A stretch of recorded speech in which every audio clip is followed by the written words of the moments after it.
Ayan nga, nasira ang aming toilet bowl seat cover. Kaya, bumili kami ng bago.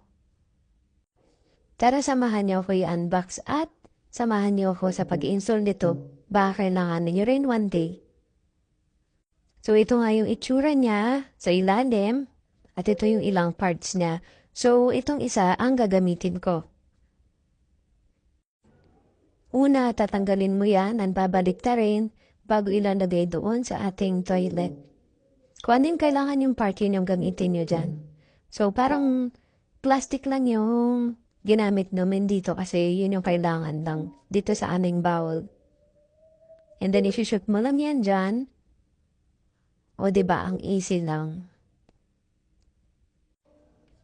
At ayan na, tapos na. Ito nga pala ay slow close na toilet seat. At pagtapos na ikabit, ilock nyo lang itong red. So, yun lang.